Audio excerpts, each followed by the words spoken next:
요한복음. 요한복음은 20장 31절에 그 기록 목적을 분명히 말해주고 있습니다.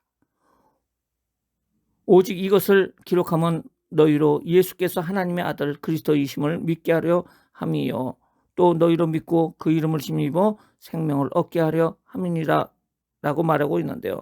이 구절에서 본서를 이해하는 세 가지 핵심적인 단어가 있는데 그것은 바로 표적, 믿음 그리고 생명입니다. 저자는 요한입니다. 특징으로는 예수의 하나님의 아들이 되심에 대한 신학적인 변증과 해석을 목적으로 하고 있고요. 또한 성령에 대한 주님의 가르침을 많이 인용하고 있습니다. 공간 복음서에 기록되지 않는 사건들이 많이 기록되어 있습니다. 나는 뭐뭐뭐이다 라는 선언적인 그 문구는 예수님의 신성을 나타내주고 있습니다. 하나님됨과 사랑이라는 주제가 매우 강조되어 있습니다. 내용의 분해입니다. 1장서부터 12장까지 예수님의 때가 이르기 이전입니다. 하나님 아들의 성육신입니다. 하나님이신 예수님과 예수님에 대한 증언들에 대해서 말해주고 있고요. 예수의 7가지 표적입니다. 7가지 표적은 가나의 혼인잔치, 왕의 신하의 아들 고침, 38년 된 병자를 고친, 그리고 오병이어로서 5,000명을 먹이심, 바다 위를 걸으심, 날 때부터 맹인을 고치심, 죽은 나사로를 살리심. 이렇게 7가지 표적을 말해주고 있어요. 예수의 7가지 선언입니다. 나는 뭐뭐뭐이다 라는 것입니다. 나는 생명의 떡이다. 세상의 빛이다. 양의 문이다. 선한 목자다. 부활과 생명이다. 진리 생명이다. 참 포도나무다 라고 말해주고 있어요. 예수의 때가 이른 이후에 대해서 13장서부터 21장까지 얘기하고 있는데요. 예수의 고별 설교와 기도입니다. 유월절 만찬, 예수의 고별 설교, 예수의 고별 기도가 나오고 있습니다. 예수의 십자가 죽음과 부활, 순환과 죽으심, 부활, 교회의 사명입니다. 큰 첫 번째, 예수의 때에 이르기 이전. 첫 번째, 하나님의 아들의 성육신입니다. 하나님이신 예수님입니다. 요한복음은 예수님께서 태초부터 계셨던 하나님이심을 선포함으로 시작이 됩니다. 태초부터 계셨던 하나님의 영원하신 말씀이 육신이 되어 이 세상에 오셨으니 그분이 곧 예수 그리스도입니다. 예수님께서 오셨을 때의 사람들의 반응은 2가지였습니다. 세상은 그를 알지 못하고 영접하지 아니하였습니다.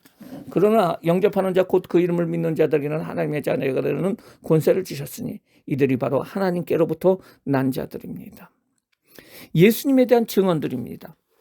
세례요한의 증언에 의하면 예수님께서는 세상 죄를 지고 가는 하나님의 어린 양이라고 얘기를 하고 있고요. 성령으로 세례를 베푸시는 분으로서 그가 바로 하나님의 아들이십니다. 안드레는 예수님이 기다렸던 메시아 곧 그리스도이심을 증언하고 있습니다. 나다나엘은 예수님을 하나님의 아들 이스라엘의 임금으로 고백하고 있습니다. 두 번째, 예수님의 7대 표적입니다. 가나의 혼인잔치입니다. 예수님은 갈릴리 가나의 혼례에서 물을 포도주로 바꾸십니다. 유대인의 결례를 위한 물이 지금까지 제공되었던 그 어느 것보다도 더 훌륭한 포도주로 대치가 됩니다. 예수님의 영광을 나타내기 위한 첫 번째 표적이며 이를 통해 제자들이 믿게 됩니다.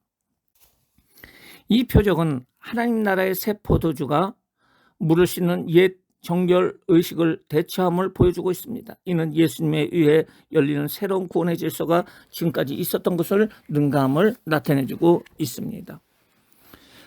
왕의 신하의 아들을 고치심. 예수님께서는 2번째 표적으로 왕의 신하의 아들을 고치십니다. 왕의 신하 역시 표적을 보고 찾아온 사람입니다. 그러나 그는 예수님의 말씀에 믿음으로 반응합니다. 예수님의 말씀으로 그의 아들을 치료함을 받게 되고 그와 온 집안이 다 예수를 믿고 영생을 얻게 됩니다. 이 표적은 공간을 초월하여 치유의 능력을 보여주시는 예수님을 보여주고 있습니다.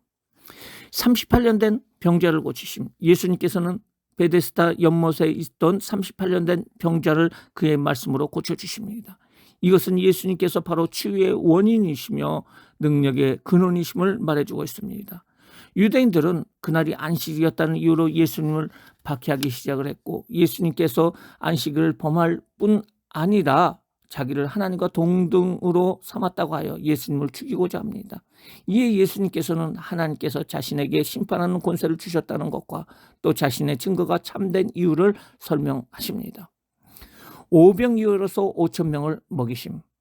광야에서 하나님께서 그의 백성들에게 만나를 먹이신 것처럼 출애굽 구원을 기념하는 유월절이 가까웠을 적에 예수님께서는 오병이어의 표적을 행하십니다.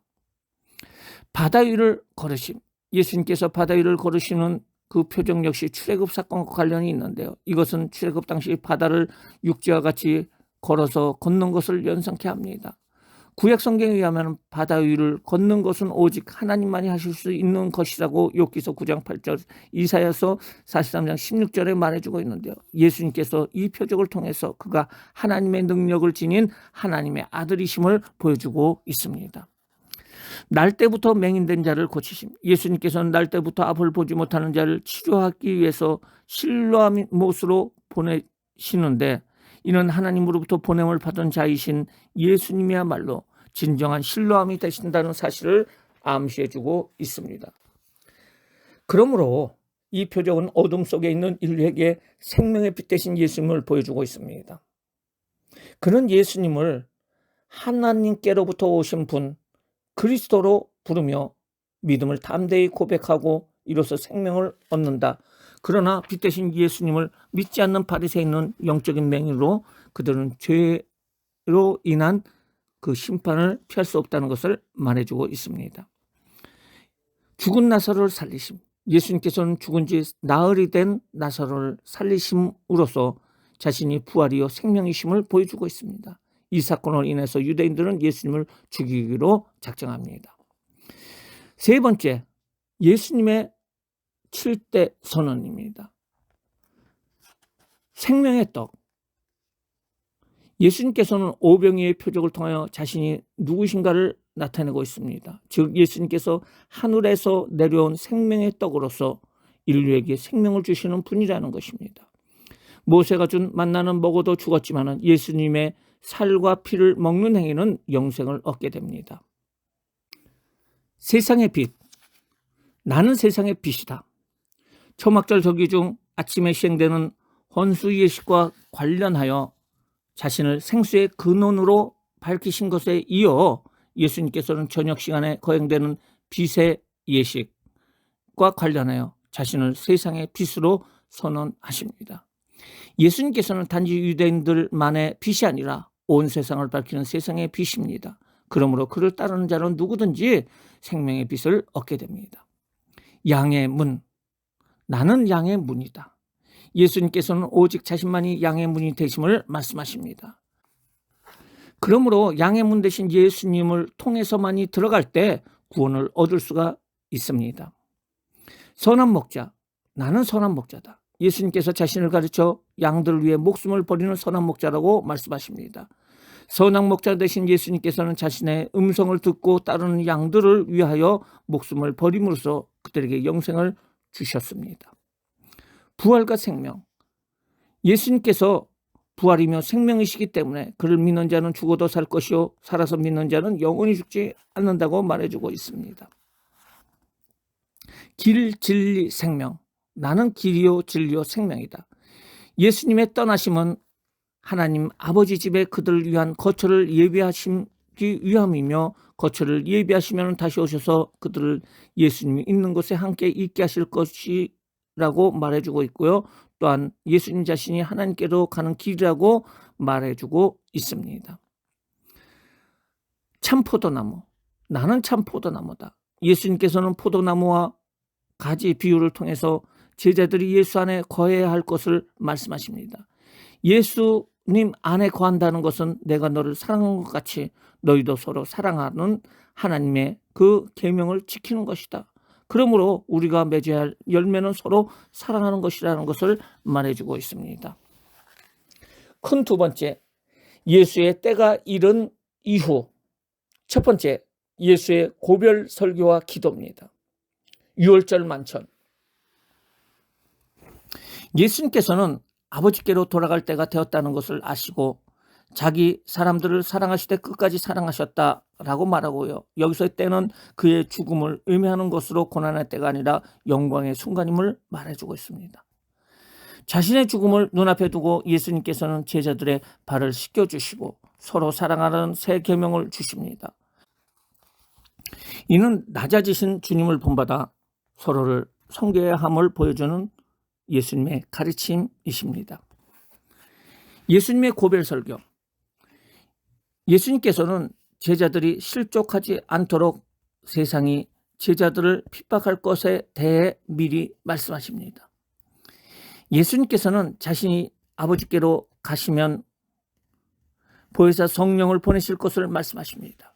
보혜사 성령이 오시면 죄에 대하여, 의에 대하여, 심판에 대하여 세상을 책망할 것이라는 것이고요. 또한 성령은 성도들을 모든 진리 가운데로 인도할 것이며 오직 들은 것을 말하고 장래일을 알려주신다고 말해주고 있습니다. 예수님의 고별 기도. 예수님 자신을 위한 기도.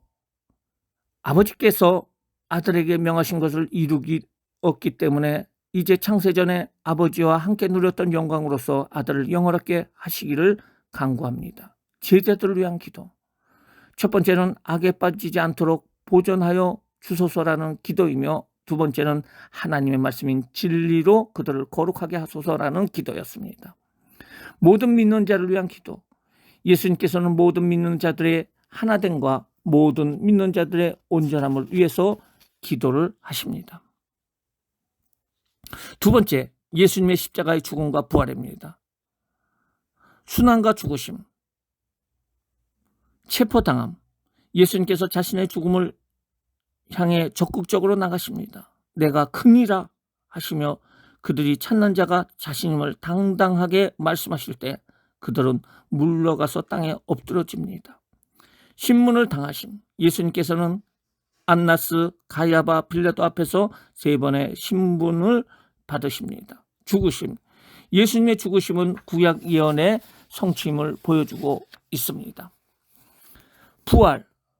예수님의 죽음 이후 제자들이 두려워하고 있을 때 부활하신 예수님께서 그들을 찾아오십니다. 부활하신 예수님께서는 아버지께서 나를 보내신 것 같이 나도 너희를 보내노라는 말씀으로 사명을 주시고 제자들을 향하여 성령을 받으라고 말씀하십니다. 부활하신 예수님의 옆구리에 난 못자국을 직접 만져본 그 도마는 예수님 향해 나의 주님이시오 나의 하나님이라고 고백을 합니다. 이것은 요한복음 전체의 기록 목적에 나타내는 매우 중요한 의미를 가진 고백입니다. 즉 요한복음은 예수 그리스도께서 하나님이심을 선포함으로써 시작되고 나의 하나님이라는 도마의 신앙 고백으로 끝납니다. 요한복음을 기록한 것은 예수님께서 하나님의 아들이심을 믿게 하고 생명을 얻게 하려 하심이라는 것을 말해주고 있습니다. 교회의 사명. 디베랴 호수에서 제자들에게 나타나신 예수님께서는 베드로에게 내 양을 먹이라고 말씀하십니다. 이는 주님의 제자로 부르심을 받은 모든 교회에게 주시는 사명의 말씀입니다. 요한복음 부활하신 주님께서 나타나셨고 제자들이 그의 부활을 믿었다는 이야기로 끝나지 않습니다. 오히려 주님께서 제자들에게 주신 그 위대한 선교 명령으로 끝을 맺고 있습니다. 요한복음의 적용과 실천입니다. 어떻게 하면 예수 그리스도의 부활 생명 안에서 우리의 영성이 더 깊어질 수 있습니까? 하나님께서는 어떤 훈련을 통해서 우리가 보다 겸손하고 정결한 삶을 살아가도록 하십니까? 기독교의 핵심은 하나님의 아들 예수 그리스도를 믿는 자마다 멸망하지 않고 영생을 얻게 하는 것입니다. 예수께서 제자들 앞에서 이 책에 기록되지 아니한 다른 표적도 많이 행하셨으나 오직 이것을 기록하면 너희로 예수께서 하나님의 아들 그리스도이심을 믿게 하려 함이요 또 이것을 믿고 그 이름을 힘입어 생명을 얻게 하려 함이라고 말씀하고 있습니다. 이상으로 요한복음에 대해서